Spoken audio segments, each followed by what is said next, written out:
Alrighty, folks, it's time for the finals here on our live stream. I'm looking forward to this one.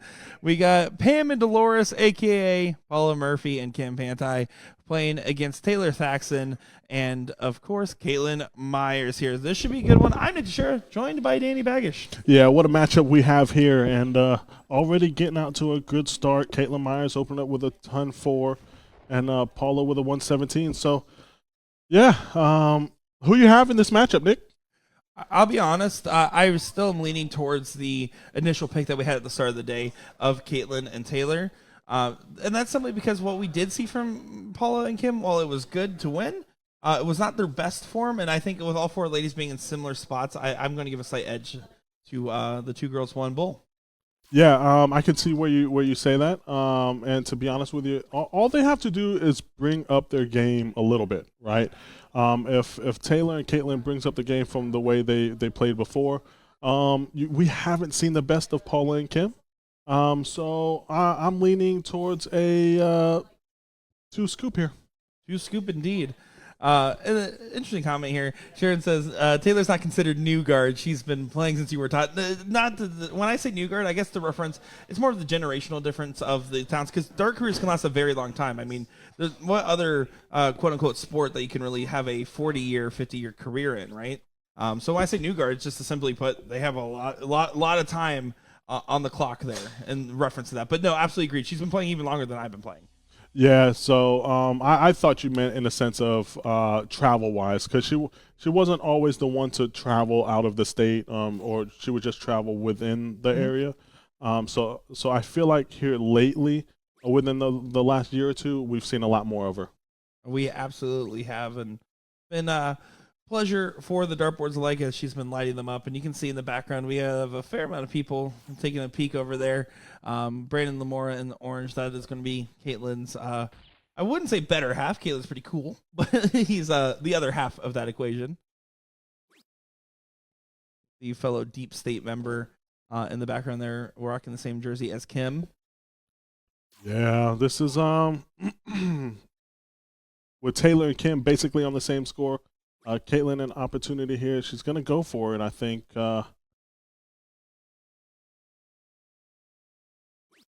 Yeah, just right there. Yeah, it goes at the bull, leaves 41. Doesn't really matter in this format as Paula. So here we are, Nick. As we talked before, she's got 67 left, so she's obviously going to go 17, and she's been dropping that bullseye. Let's see if she hits it. Yeah, it does drop it a little bit there. Now needs to stay true in these 20s here. It's a very hairy situation with Kaitlin back at 41, but it doesn't matter. Pam and Dolores get leg number 1 here. Yeah, that was a good fall out there. Could have easily fallen out into the 6 or the 15 and not left it out, but the luck was on her side there to hit the 10. Happy accident. Yeah, right? Happy accident is correct. So, a mid-match change-up of order. And while it is allowed, how do you feel about changing mid-match? I mean, obviously they've been swapping a fair amount of times throughout this event, but mid-match is a kind of different beast, wouldn't you say? Yeah, I totally agree there. And the thing is when you're feeling it, like I thought with Gates a lot, throughout my career, and there's been times where I just wasn't feeling it, and I just be like, hey man, you start, So it's just in the moment. You identify, and it's kind of selfless, right? You're humble in the situation, saying, hey, I know you trust me in starting, but I trust you more right now. It could also just be in reference to maybe the Cricket 01, like who likes to prefer to start which legs as well. Yeah, I agree there. You can see Paula not able to collect much on the opening. Kaitlin wants to be on the attack. Doesn't really get to get a good opportunity after the first 19 miss. She bailed out pretty early on there. Being a little bit conservative in this leg. Don't want to accidentally lose 2-0, right? And just blink and you miss it over in the finals.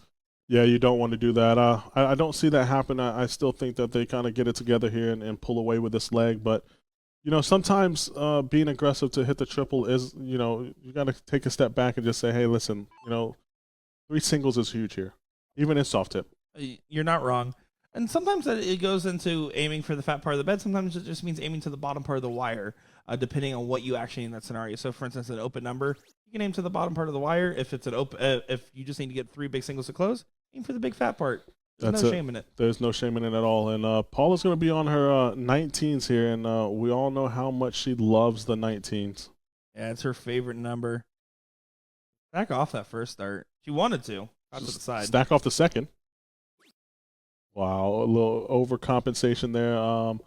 But a 3 mark, and Kaitlin's going to, hey, listen, this is that scenario, right? Just shoot the 2 singles and then go ahead and point. And she hits the triple. Saved herself a dart. That's not really collecting the last 2 there, so could have hurt a lot. Instead, only hurt a little. Kim now needs to move on to the next number here. Imagine 17s over the 18s. Yeah, and I think that was a conversation of before she approached the line there where Paula was like, hey, shoot 17s before you go 18s because of, Paula loves the bottom of the board there. So, well, just to give you guys a key in on what's up after this, I did just get confirmation of what we have coming forward for us. We're going to be covering the 4th place, 3rd place, and finals of the amateur doubles bracket. All those rest of the matches currently 5th, 6 is playing will be played in our bullpen here. And for the mixed trips tonight, we did not stream any mixed trips or mixed doubles last year. I had wanted to change that and try to amend it here. So what we're going to be doing is after our coverage finishes from the amateur doubles, and once the mixed triple starts, we're going to go ahead and go live on our twitch.tv platform, twitch.tv/BullShooter World Tour, full coverage of the mixed trips, minus commentary, as that time will be spent doing interviews with players, creating additional content, maybe playing in the mixed triples, maybe. I don't know, man. Maybe just get in there.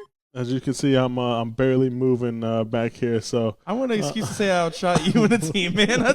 That's a win for me. Yeah, we'll see how that works out. But here we are, 2 girls and 1 bull looking to win this leg and go to a last leg decider.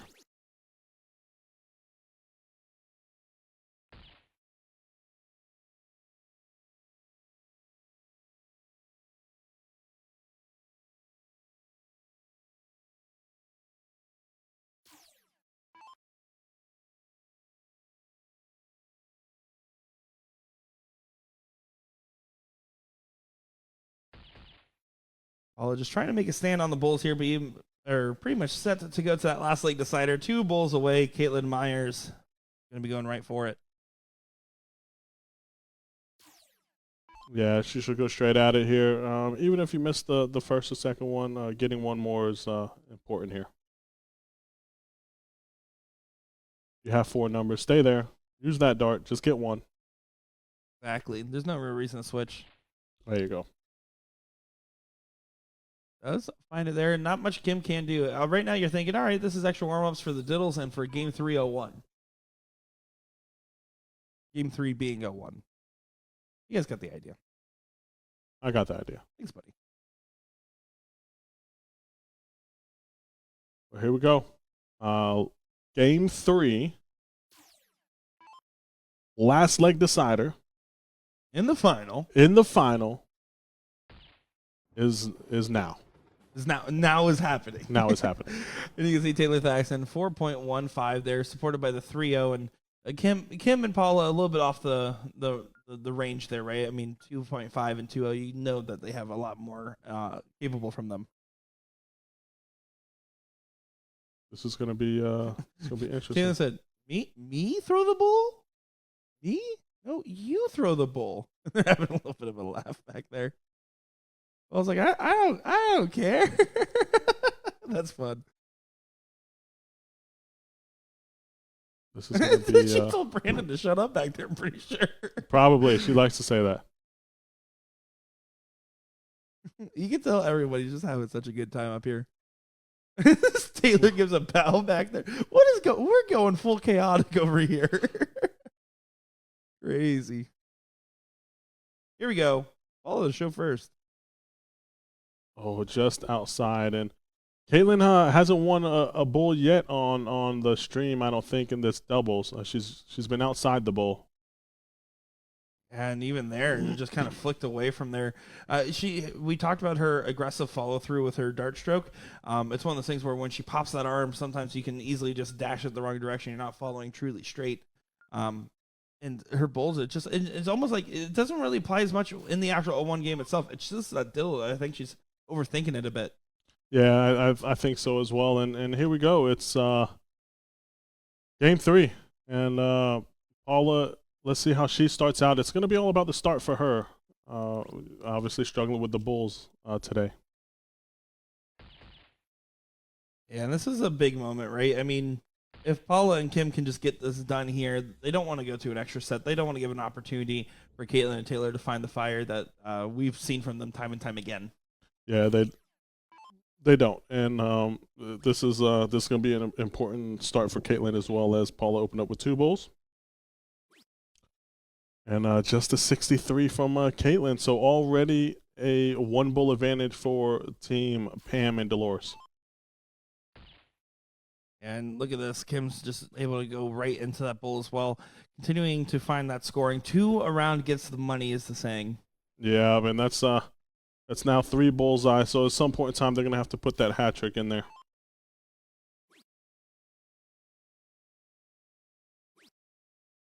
Yeah, and not finding it in this given moment. You know, we mentioned earlier about Taylor and Beth Schaefer having an exchange in the comments, jokingly saying, man, I'm just not there today, just really struggling. Her really struggling has still got her to a loss like decider in a final. Exactly. And this is all she wrote, I feel like. Yeah, the only option right now for Kaitlin is 180 to leave 180, right? That is the absolute only option, and it's possible. And what a shot that would be! That'd be cool. You didn't shoot it. No, she didn't shoot it. Yeah, you gotta take 1 dart, especially going second against the darts. Last like decider, you gotta take 1. That's the thing. They're good. They're good enough to hit it. So take the shot. Take the shot, Kaitlin. But in either case now, it's up to Kim, not even to take it out at this point, but now to just set up, continue to add that pressure. Taylor will have to try to leave not just an out, but a very good out on Kaitlin's return here. And this is where things start to get a little hairy. That was not a very solid turn by any means. A 95, although for Paula is a great setup because 519s. It's I agree. not guaranteed. I don't think she goes 519s because she likes the 15s as well. I think she will go the bull 45 route. But then again, I could be wrong as well. Oh, that hurts. 6 darts now for 95 basically does lock this in. Yeah, 6 darts from 95 is it's almost a bit of a guarantee here. Let's see if she does go bull. Yeah, and then triple 15. I think she drills this first dart. She loves the 15. The bottom side of that board. So there it is. And we're wrong again. Congratulations to no way. Paula and Kim on the women's doubles finals win. And another great showing for Kaitlin and Taylor.